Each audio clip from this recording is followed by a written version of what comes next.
Oh man, Dirt X Podcast is proudly presented by DirtDiecastDeals.com.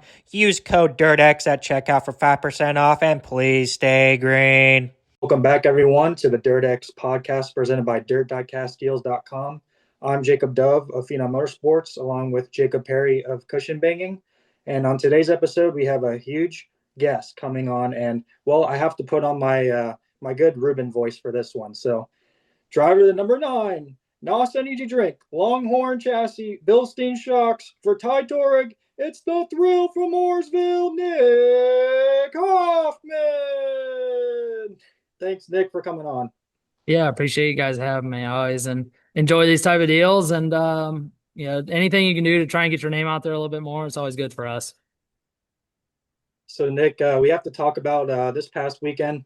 Instead of running at Knoxville, you decided to stay home, kick back at the Blue Deuce Tavern, have a little drinks with the boys, and watch Knoxville not tear anything up. I know you were on Twitter talking about stuff going on. So, kind of give us your positive and negatives coming from Knoxville, because Hudson O'Neal ended up getting a huge win by 8 seconds. I'm going to pull up some tweets here that you talked about, and you kind of just give it your thoughts on this.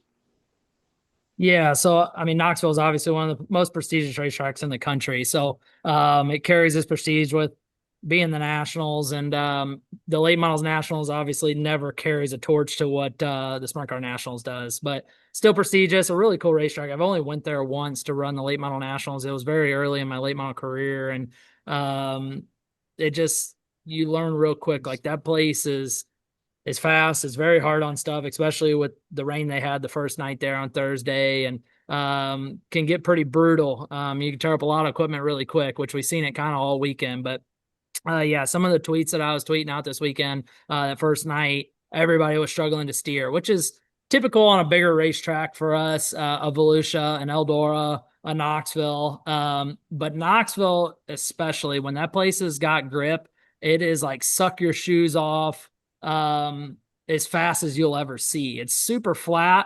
So it's kind of deceiving of like, you don't think you'd be able to get around there without lifting pretty easy, but as long as you can make it around the corner and just steer, it's pretty easy to run around there flat footed. So that first night, it was so fast and hooked up that those guys were struggling to steer. Then you put dirty air into the conversation, and it gets even worse. So, yeah, it was pretty brutal kind of all weekend. You're still seeing guys on Saturday even breaking motors, because to run that top, you have to really wring your motor's neck.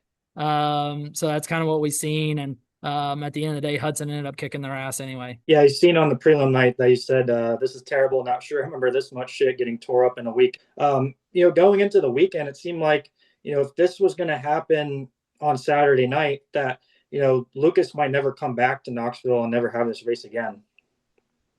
Yeah, it's hard to never come back. Schwally and all of them have had a close tie with Knoxville throughout the years. So I wouldn't say they wouldn't never come back. It's just a matter of all the drivers are pissed off when they have to come back. So we have a few of those racetracks ourselves on the Outlaw side that we're not super excited to be there, but ain't got a choice. So yeah, Knoxville, JD has made it pretty well known that he doesn't like Knoxville. That's why the fans boo him there.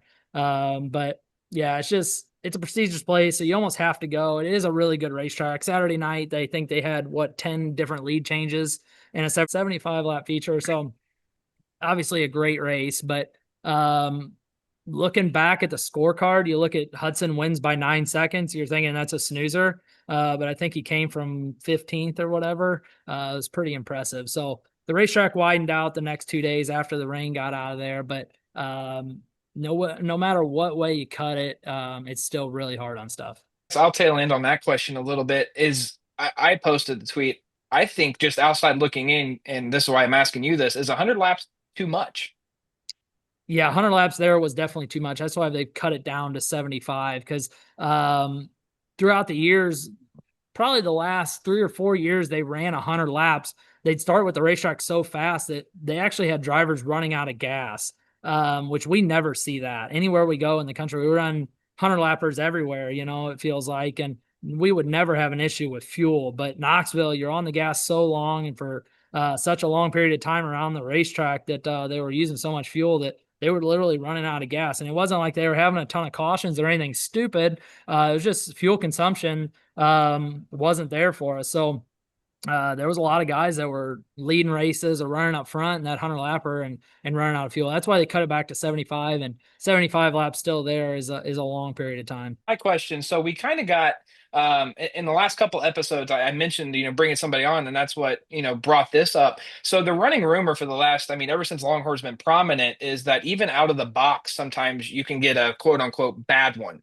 Is that the case? Do they bend up easy? Because you see guys like Ricky struggled a little bit, and I think you even struggled a little bit with a car. Does the car just get used up? Do you come out of the box bad? Like what? Give me the insight there. Yeah, I don't know if it's I quote unquote haven't had a bad car. And so the car that I race mostly throughout the year is actually chassis 850. And right now they're in the low 1400s, I believe. So that car is almost 600 cars ago. That one has been my primary car for almost 2 years now. I bought a brand new one out at the beginning of the year, one Volusia. Didn't run it again until the Dream, and obviously it was really good at the Dream. And then I made it my primary car from the Dream all the way to the World, and then ran well again at the World. So that car is actually the one sitting behind me here. And that is going to be my Eldora primary car. So I'm going to do like JD and set this one aside, run Eldora only with it. I don't know. I'm a chassis builder myself. So you get those guys that think that they get bad cars and good cars, and you don't want odd number cars. You don't want even number cars, whatever. At the end of the day, it's a hunk of steel, and there's a million ways to skin the cat and make it work. You see all these guys debuting new cars twice, 3 times a year. And I just kind of keep working on my stuff until I get it balanced and where I feel comfortable, whether that's, hacking stuff apart and moving this and that. I am the crew chief and the driver. So, I feel like that gives me upper hand at some points. But yeah, I don't know. At the end of the day, it's a hunk of steel, and you just got to figure out how to make it go around a racetrack. Yeah, I mean, just follow up with that. I feel like sometimes you have a very unfair advantage. Just as long as I've known you and all the stuff that you've put together, even with the modified side, you kind of know, you kind of know what you want to do at all point in times, just with the experience you have that a lot of other drivers don't. So, props to that, and your ability to do that definitely helps. And then Listen, it pairing with it leads having me down the us, wrong path a lot of times too. So and along with having nuts that can fit in a wheelbarrow. So Going back about a week ago, we had to go to Needmore Speedway in Georgia with the World of Outlaws Real American Beer late models. I knew on the way there when I stopped at McDonald's and I got my order, and it was the number 9 that the lady gave me behind the counter, that Nick Hoffman was going to win that night. So ended up happening at Needmore. Just talk about the difference between that night on Friday and then going into Senoia, where it seemed like you kind of missed the setup a little bit, and then the tires. Just kind of the differences between the two Georgia tracks. yeah, so I was, if you were to ask me on Wednesday or Thursday which track I was more excited to go to, is Senoia for sure. I didn't know what to expect with Needmore. Red clay, typically not good at, but never even seen the place. So I walked up to the racetrack and I felt like it was shaped pretty nice, like what I would be good at, circular and momentum based, it looked like. And then obviously it played out. That was a brand new car that I ran that weekend. So I was the first night out with that car, and it was obviously good. So Senoia, I felt like I still had one of the best cars there, and didn't really change much. All I did was bolt on different tires than everybody else, and just shot myself in the foot. I don't know if I got too cocky or too confident, but I was like, man, everybody's going softer on tires. I'm going to go harder because my car is good enough that if I struggle the first 15, 20 laps, I'm going to come on and be fine, the last 30. And man, like me and Bobby both were the only two that put on those harder tires. You've seen that we both backed up about the same amount just as fast. I mean, we were out there swatting flies. It was pretty bad. she came on and she said, "Hey, Clanton's on a 3." And I said, "Holy shit." Yeah. So that's when shit got real fast. So I knew something big was going to happen one way or the other. And then obviously I think Clanton kind of knew, and Winger both knew that, hey, it's not going to eat at the tires as much as the rest of the field thought too. Yeah, those Georgia guys had an upper advantage for sure. And I mean, I guess it's part of my own fault because Overton told me what to run, and he runs there more than anybody. So, yeah, I was confident, me and Bobby both, are confident that we could go on these harder tires. Our car's good enough that we'll prevail. But obviously that dirt's just quite a bit different, and it just didn't adhere to those threes and a four. And we just backed up and never got going. Like it felt the same from the drop of the green to the checkered flag. It just had no grip, and we were just on ice skates, it felt like. So all you can do is just put it in your notebook and be like, well, that sucks, and move on. Just started for me way back in the day because this was asked to a certain somebody else I'll bring up after I ask it. But if the world stopped right now and you couldn't race anymore and you had to handpick one person to put in that car right now, who would you pick? I mean, if you could pick anybody, you'd pick like Kyle Larson or something, right? But um, He's yeah, out. He's not a selection. yeah. Man, I don't know. I mean, if we're fast forwarding 10 years to be my kid, one of my children. So both of them are going down the racing path. My one's already racing. He's running at Millbridge a little bit, and he's come a long way in the first year he's raced. So it just depends on timeline wise. There's a lot of really good up and coming racers. Everybody's, like last week had their eyes on that Dallin Murdy. The kid's, doing a really good job, and he deserves a shot at it, for sure. So there's a lot of really good young talented drivers coming up, and I don't know who I would like hand select right off the rip. See, the only reason why I asked that is because back in the day, somebody asked Scott that. And I think we all know his answer was bad, right, at that Yeah. point in time. So that was cool to see the intertwine, to see other drivers noticing different driving styles enough to say, hey, I can make that guy work. So that Yeah, was my yeah, and answer for that. in my world, JD would be the only guy I know of right now that drives as similar as I do, and that's why we work so close together. Is like we're not a guy that's really going to go up there and hit the wall. Just like Scott made his whole living. But yeah, that's why we work so well together. So that's kind of that case. Yeah, I'm glad you brought that up because my next question I had for you was, you come from a racing family, between your dad, your uncle, and then you had other great mentors and drivers such as Kenny Wallace, Scott Bloomquist, and now working with Jonathan Davenport. How much of an impact have those guys made in your racing career? My biggest impact in my career was Carl Edwards. People knew that. I don't know, say 10 years ago, I used to run Carl Edwards Motorsports on the side of my modified. And I'm originally from St. Louis. Carl's from Columbia, Missouri. So he ended up driving for Mittler Brothers, which is where my dad worked. My dad had a pretty large role in getting Carl his start in the truck series. And Carl actually mentioned us when he got inducted into the Hall of Fame and everything. So that was really neat for us. And then Carl he was the epitome of the never give up attitude. Like he knew if he got that opportunity, that chance, that he was going to make the most of it, and he was going to be a NASCAR driver. And obviously turns out he's ends up being one of one of the best, one of the greatest of all time. He's just, in the Hall of Fame. So he had probably the largest role in my mentorship or my career growing up. Of like, I tell people now, it's cliche, but like, you just never give up. It doesn't matter if you want to be a dentist or a baseball player or whatever it is.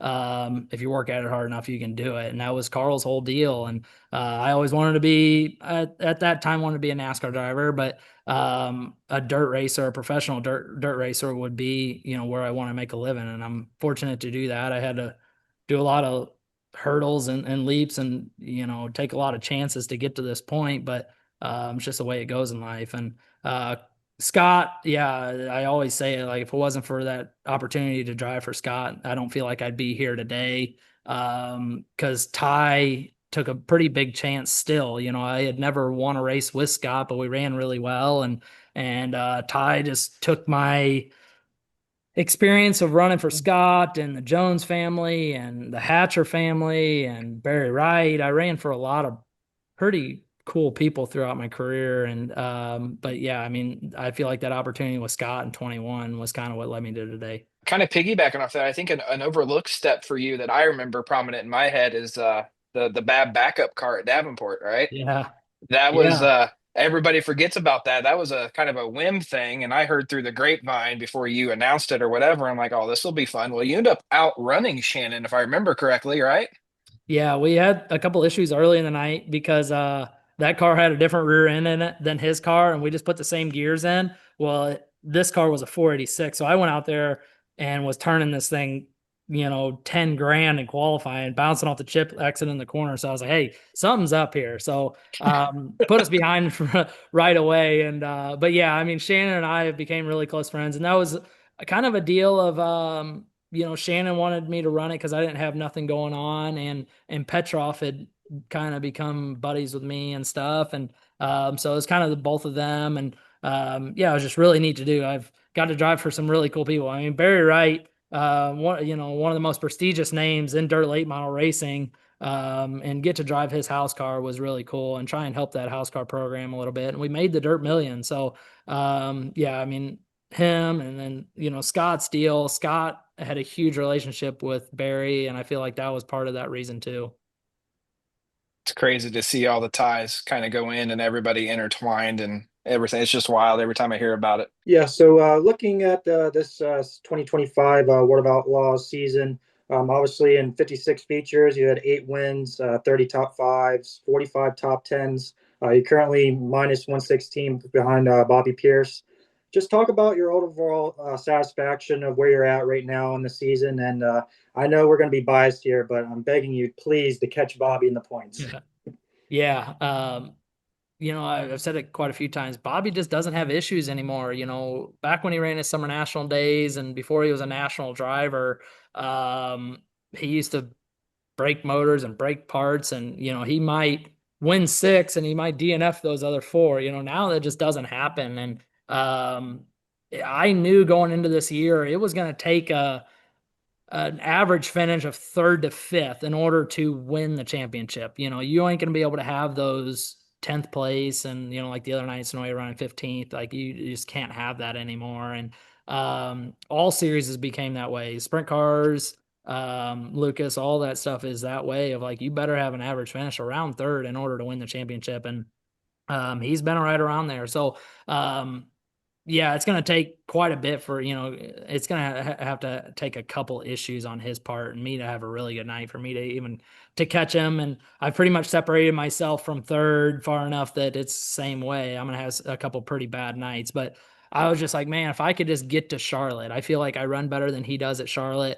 I've had probably more laps than he has around that place. And my program is really good on big racetracks right now. So, if I just have a shot going into Charlotte, I'd be pretty confident. And last year we had a shot at it and broke a rear end. So it's just a couple things take you out of it, and it's just the way it goes. But yeah, it's just get me to Charlotte, and I think I'd be fine. Some curse words last year at Charlotte at the Perry household. I will say that for sure. A fun question.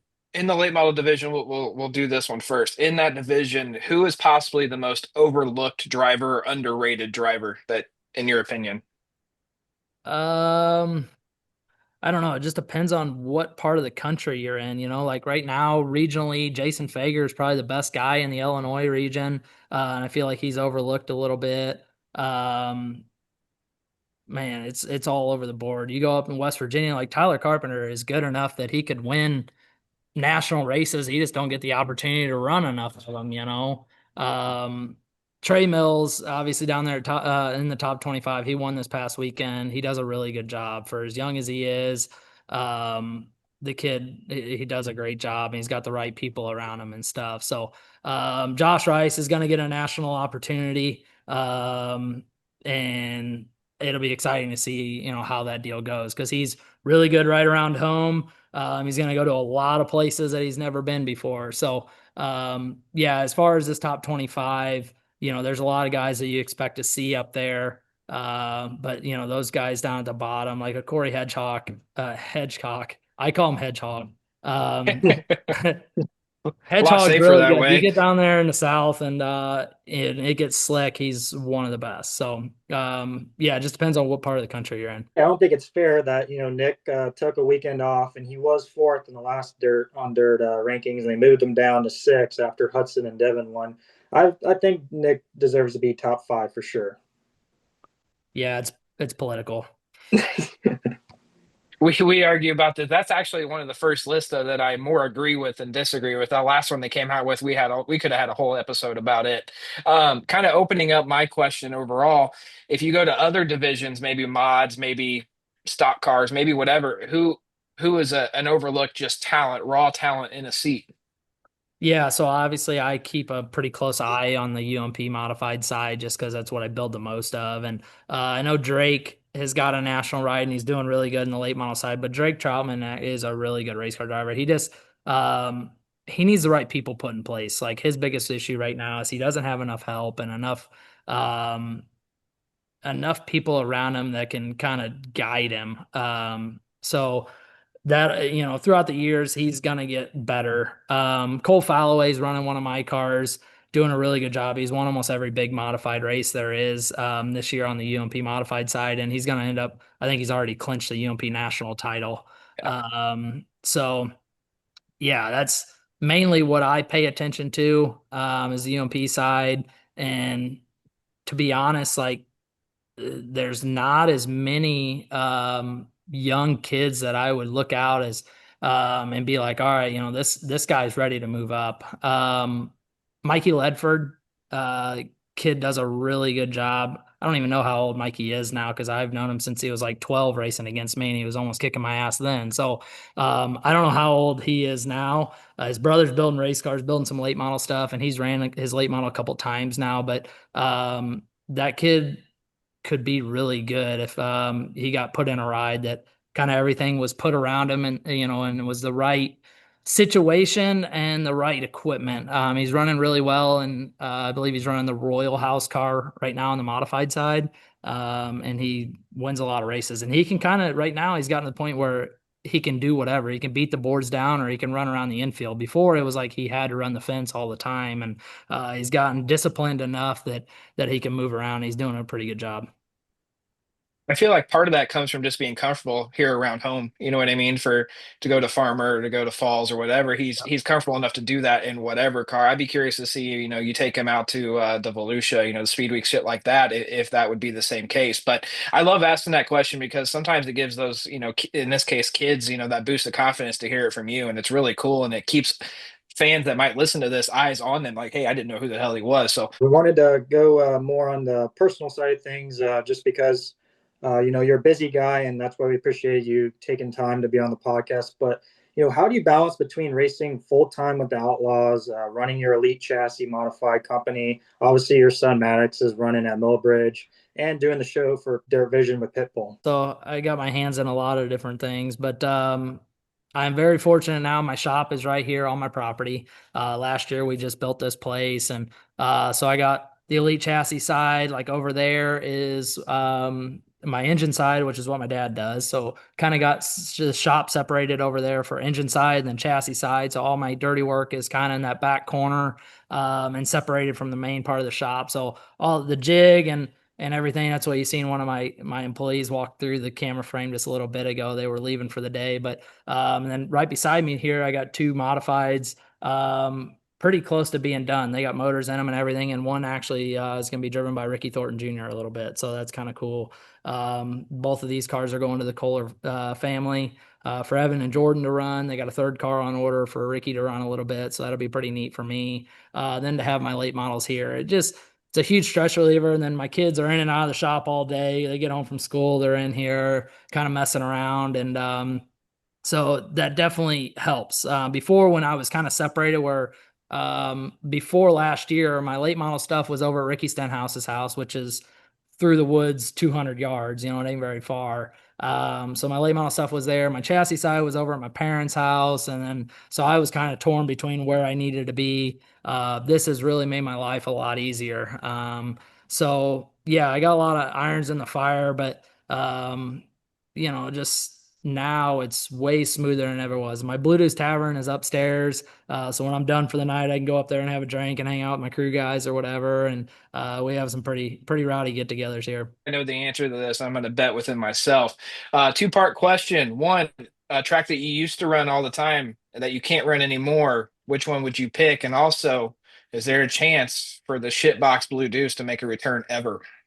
Belle Claire Speedway, bring it back. Nailed it.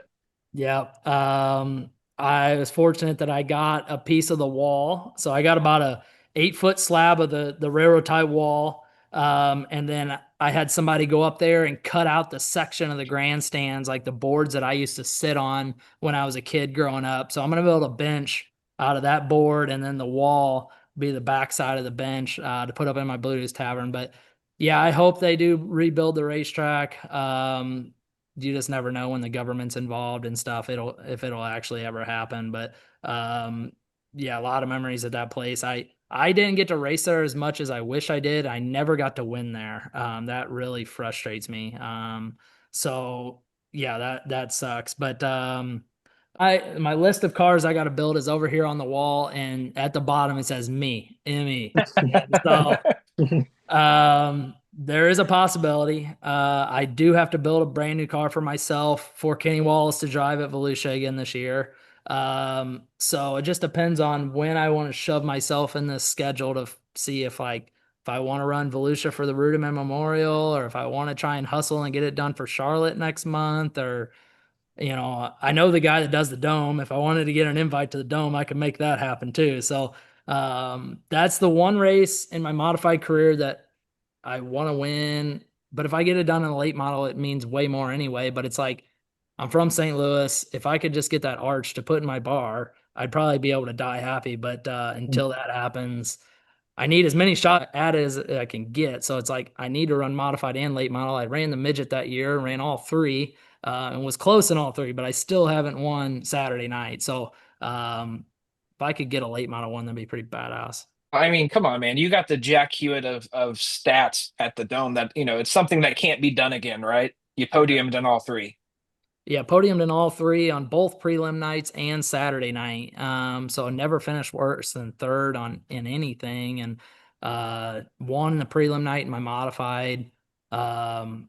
In the Scott car in the late model, I blew up in hot laps and had to make it out for the heat race. And we changed motors in between the hot laps and the heat race and barely made it out and beat JD in the heat race, which was pretty damn cool. And at that time, me and JD just talked as like whatever, like hey, whatever. So he came over and told me that was pretty good, like good job. That was a pretty cool moment for me, and he probably don't even remember that. But yeah, that weekend was kind of surreal, and I feel like it did fly under a lot of people's radars how tough that actually was. But yeah, I mean, I got that a picture hanging when you walk up the stairs to my tavern that has all three cars from the rafters. Buck Monson shot from the rafters all three cars and lined them up. It's pretty sweet. I'll tell a funny story about that year. Correct me if this is the wrong year, but this dude goes out and podiums all three divisions, right? So we get back to the hotel, me and the wife do, and we're like, all right, we're gonna hop in an Uber and we go to PBR. And guess the three people that are roaming around PBR. Nick's not well on his way yet, but Strickler was. Tickler was gone and out on the day. I mean, there's mobs of people, and then I find Kyle, and I'm like, okay, Nick can't be too far from here. He's got to be somewhere. So then I found him, and he's still pretty much sober. Kyle was not by any means of the stretch necessary. So this dude goes in podiums in all three divisions, all the work in the pits, the driver, and then it's 1:30 in the morning at this point in time, and he's out there at PBR. I'm like, this is astonishing. You are a specimen, sir. Uh, yeah, well, we go to the Gateway knowing that it's going to be a party and a race is probably going to break out. So, um, yeah, it's Gateway is just a whole different spectacle for race fans and drivers. Like PBR is obviously shoulder to shoulder. You can't move in that fucking Yeah. place, but it's fun. Like we wouldn't have it any other way. And now that they actually have PBR in St. Louis while the dome is going on, it makes it even worse. So you got a bunch of cowboys and a True. bunch of drunk race fans. So yeah, it's a damn good time. And Cody's one of my best friends, and I enjoyed doing it, but we know what we're there for. It's to put on a show, and it's probably the only race that everybody gets to hang out at the end of the night, other than maybe like a Fairbury. Yeah, absolutely. We'll get to that in a minute, though. Don't think you're off the hook for that. Guys brought up Gateway because obviously it's really cool to see how much the Gateway Dirt Nationals has grown. Keeps getting more and more crowded with people every year. I feel like dirt racing as a whole is just getting more and more popular now. People are kind of, I don't know, kind of done watching the NASCAR stuff, and they've kind of gravitated to dirt racing just because it's exciting and you can go and buy a pit pass and hang out with the drivers afterwards. And it's a lot more of what NASCAR used to be. But just kind of comment about, the dirt racing as a whole has gotten a lot bigger. I feel like there's a lot more fans now. I mean, I was just at a Tampa Bay Rays baseball game, and there was a guy wearing a Nick Hoffman shirt. So it's like, are dirt late models getting that much more popular, you think? Yeah, the national broadcasting is really good for us, whether it's Outlaws playing on CBS or Flow and Dirt Vision and everybody that kind of pushes us along. You're seeing more corporations getting involved with obviously NOS and a bunch of that side on the sprint cars is big, right? But the late model side, you're starting to see more with Nutrient Ag and a bunch of those corporate companies. So Dude Wipe's getting involved with the house car. They got quite a few different ones coming along here. So it's really good to see for us. There's a lot of money getting thrown at it. With the purses are getting better. And which needs to happen because at the end of the day, the broadcast companies are making money and it needs to get passed down to us. So we're the clowns putting on the circus. We deserve to get paid too. So yeah, it's good to see. And Gateway has gotten bigger every year. We just had a sold out crowd at the World 100. They had to turn people away, like they weren't selling any more seats, which you've never seen that before. And Tony came to Millbridge last week and came up and we got to bullshit. And I'm like, what are you going to do to like add more seats? He's like, well, right now I need to add more campgrounds before I do anything. So which is a good problem to have, and even Millbridge on a local level is going really good. My sister and brother-in-law bought that place, I think it was 10 years ago now, and it was a complete shithole. And now it's one of the most nationally known go-kart tracks or micro tracks in the country. So dirt racing in a whole is getting a lot of viewership. There's a lot of people that you wouldn't even understand or realize are watching us race. Then you go and meet these people and they're like, oh yeah, like, I watched you race here or there. And it's just crazy to me. Like I've went up to IndyCar drivers, and, introduced myself and they're like, oh yeah, you're the dirt racer. And it's just crazy to me that they would even know who we are. I still feel like I'm this small town kid from St. Louis that, just racing in front of a couple thousand people at a time. But, the amount of people that are actually watching us and, seeing what we do and seeing all the stupid shit that I tweet and stuff, it's pretty crazy. Yeah, Matt Curling and Gunner have the kind of same issue. I talked to him a couple PDCs ago. Is every year that thing sells out, and Yep. as a Fairbury fan at heart, it's painful to go to. One year I sat in the aisles of the grandstands, and it was just awful. So they're at the crossroads. Do I go buy $50,000 worth of bleachers for one race? It's kind of. I bet you it's the same thing. So, and I just want to go on record. If this is the top of dirt late models, and I don't think it is. I think we're far from it. I think there's a lot of changeover that's going to happen here soon. I think it's going to take a lot of TV time away, something my kids can grow into and see that I was right, hopefully. But if it is the top, man, I'm happy for it. I'll just go on record and say that. Yeah, it's really cool. And especially when you see the NASCAR races, they're, trying to get rid of grandstands and putting banners over everything. Mhm. But it looks like it's in a better spot than it actually is, and we're on the other side. We need more stands. So then maybe they should start donating some of the shit to us. One more, because this one's the best. This one's the funnest question. And Jacob tried to cut it out of my list here, but I'm going to ask it anyway. I'll let you pick into a pit fight. Pick three people, driver, crew. Who's going to defend you? Who's going to defend me or who I can Yeah, pick anybody. you can pick anybody, If I'm driver, going to pick a crew. if I'm going to pick a driver, it'd be Jason Jameson. Fair, I mean, fair. he's the biggest guy and just one crew guy. I'm just saying you can pick anything. So you pick Yeah. three people total. If they're I think driver, crew mix, whatever. I think really you just pick the whole Jameson crew because they're all about 6'4", 220 to 250 plus, That's the one guy that he gets a little wild on the racetrack, but it don't matter what he does. I ain't going after the guy. So I don't know anybody in the pit area in the right mind that would. So I had my bet on hammers personally, but the hammers, yeah. See, Big Don, I'll call him. I'll call him out. He's gotten to be a little puss at his old age. oh shit. Here we go. Yeah. So and I like to call him that. So I got him named in my phone as Little Don Hammer. So That's funny because Kyle went by LFH for how many years? yeah. So But all right. Bonnie's the one you got to watch out for. Oh, she's a firecracker. I love Bonnie to death. Yeah. She's a So firecracker, but yeah, yeah, she's the she's gonna be gas the on the one doing the fire that fighting. usually happens. Yeah. Yeah, her and what was it, Signal Sticks. That's a bad combo. Anyway, moving forward. Um, Fun one here. What is the stupidest rule in late model racing? And then what are rules that you would like to see implemented for next year? Mm, the stupidest rule. I mean, everybody's gonna go after the droop rule. But I don't even know if that would be it. You know, like it's gotten to the point where we all kind of know what we're doing with it. There's no real way around it anymore. At the beginning, yeah, the first 2 years it was really stupid and there was ways around all of it. But they've done a pretty good job policing it. So I don't even know if we could call that a dumb rule anymore. I feel like it was kind of getting out of hand with some stuff, but the way they came in and said it was going to keep cars from flipping over, that was kind of dumb because that's not the case. But um, the biggest thing that I would change, and some racetracks it would make us faster, but taking spoiler away, whether it's 2 or 3 inches off of it, would make a big difference, and we wouldn't punch as big of a hole in the air.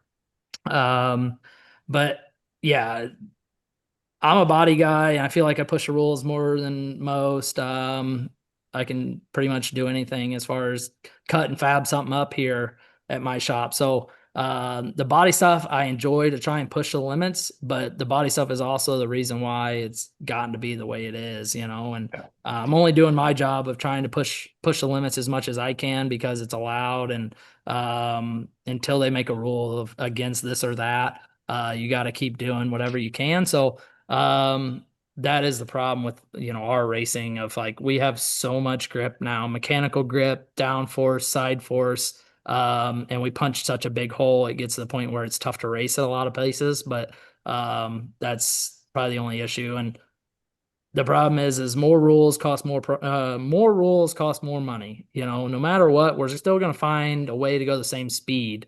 The race cars aren't going to slow down. So you just keep putting rules in. It's just going to cost us more money to find out how we can still go the same speed. So what kind of sparked my question with that is McDowell's brother was asked the same question on Flow, and he says put him on a smaller tire. I'm like, oh, I've never thought about that. That's interesting thought process. That would obviously take motor away, as you know, with modifieds, it's hard to Yeah. put that power down. So interesting take on that is why I asked that. And I My will for say that mine, go ahead. that's a good, you know, Shane is, I feel like Shane is a top three, if not the best crew chief in the sport. Like if I was to pick anybody in the pit area to be my crew chief, it'd be him 100%. Like we get along really well. He's very, very smart. Dale's a really good race car driver, but Shane is exceptional. And so that's very smart because some people say, "Oh, just put them on a hard tire." Well, the problem is then you get guys doping tires, and like it's just a whole Yeah. nother can of worms. So, yeah, I believe that. I can't believe you would pick Shane over Chris Madden myself. That's wild Yeah, to that's me. crazy. Yeah, Yeah. Uh, Man's gonna do is just steal your notes and run off again. ooh, I think I nailed that one. Yeah, I nailed that. Anyway. Really appreciate your time, Nick, for joining us. And before we let you go, we have a cool little fun segment called Get to Know Nick Hoffman, presented by shopnh2.com. Make sure to go over to Nick's website, buy a t-shirt or a hat like I'm wearing. I know we're big customers, and anytime Lacey's there with the trailer at the track, it's we got to run away with our wallets. So yeah, we got 5 questions for you, Nick. Just come up with the first answer, and if you're ready, I'll shoot them off for you. Yeah, I'm not very good at these off the rip type questions, but I'll see what I got. First one's actually pretty easy. I'm sipping on an OG NOS right now, but what's your favorite NOS energy flavor? Yeah, I'm zero sugar. Just I don't know. That's, you know, if I'm gonna pick one to drink, especially after the races, a lot of times driving overnight and stuff, I'm drinking at least 1 or 2 of them to keep me digging. But typically, you can see me have at least one a day. All right. What's your favorite St. Louis Cardinals and St. Louis Blues player of all time? So Cardinals player David Freese was always my guy. Then he gets traded and everything else. I got to be pretty good friends with Kerry Robinson, who played 99 to 01. Now he's working in the front office. So he's a really cool dude. He's gave me one of his bats and stuff. That's really neat. Blues, kind of same deal. Patty Maroon was awesome. He was a St. Louis guy, wins the cup with us, gets traded, goes and wins 2 more cups. But I don't know, the old days like Chris Pronger, those type of guys was always pretty cool. And sticking with the St. Louis theme, Emo's Pizza or Dewey's Pizza? Yeah, emos. I got an emo shirt and There, everything. there is only one correct answer for that fucking question, and that's it. Yeah. All right, you've had a lot of cool wraps and designs over your career. So, which wrap design has been your favorite that you've raced? For sure, Scott's. Mainly it's sentimental and it's Scott's design, but he hand drew that NH on the side. He hand drew that on a piece of paper and then we brought it to life on the actual wrap. So my NOS wrap with the NH on Scott's car, which is actually hanging up over here on the wall, was uh, definitely one that'll go down in my career as probably my most pride and joy. And he always said NH stood for New Hippie, not for Nick Hoffman. Yeah, if anybody knows me, that Scott was a big influence on me. And as soon as I seen the tribute, I had to get the shirt with the NH on it with Scott. Yeah. It was really cool. So the last question we have for you is, what year of Gordy PDC party was the best? Well, we got the cops called on me and look at my checks. I don't 19. 19. Yeah. I Um, yeah, remember that one. I got the cops calling me in 19. I had won the modified PDC. I don't know who won the late models, but that was beside the point. Gordy didn't win, but we still partied like we won. Um, so yeah, we got the cops calling me. I played Corey Smith, which I'm sure you can understand which song that was. If anybody knows Corey Smith. But yeah, it was pretty good. That was a pretty big party. And I think that year I might have like been thrown up the night before and everything else. I don't know if that was because of drinking or not, but that whole weekend's pretty rough. So always when you go to the beer tent, it's always Gordy and Nick, singing karaoke. But I'm going to paint the picture for people listening that haven't been. So obviously the PDC is a huge event altogether, but the event inside the event that Gordy is named for, or famous for rather, is the pit party after. It's boom boxes out. There is a mob of what, Nick? Probably 100 people, if not more. I mean, we're sitting on the ledge of the toter. We're in the toter sometimes. Usually, mama don't like that, so they kick us out of that. But it's insane. So that's what we're referencing here for everybody at home. Yeah, Gordy's even got t-shirts made about it. So Yeah, I got one. yeah, so this year it was raining and everybody was jumping around like a bunch of cows in mud right behind his pit area. So it was a complete mess for the rest of the weekend for him. But yeah, I'm glad we do it at his pit area. But I mean, I think every single person that gets parked beside him by the end of the weekend's like, I am never parking beside Gordy again. I think Gordy has his designated spot. Obviously, Rumley has his now over by the branches and everything like that. But yeah, it's a not everybody wants to park next to Gordy. The OGs know you don't park there. So Yeah, Curl has pretty much made it a point to put him like on his own island by himself and point him Mhm. away from all the houses and shit so they don't get the cops called on him. And we actually have a fan question come up from Daniel Haney. It's his birthday today, and he wanted to ask you, who is the most aggressive competitor in late models, and why is it Bobby fucking Pierce? It's not Bobby. Turbo is probably the worst guy to race around. But the biggest thing about Turbo is if he feeds it to you, you just got to know you got to give it right back to him because he'll get out of the car and be like, "Man, I know why you ran into me because I ran into you the corner before." But he'll rip the left side off your stuff pretty much in a heartbeat. So well, I mean, I had a tough time racing with Strickler growing up, and now we're, pretty good buddies, and he's one of my, customers and stuff. But Bobby has never, not that I know of, run me over or done anything stupid to me. So, and especially now that we race pretty much weekly together, we race pretty well together. But yeah, I mean, I don't know. I just Bobby hasn't done me wrong, so I couldn't even say it's ever been him.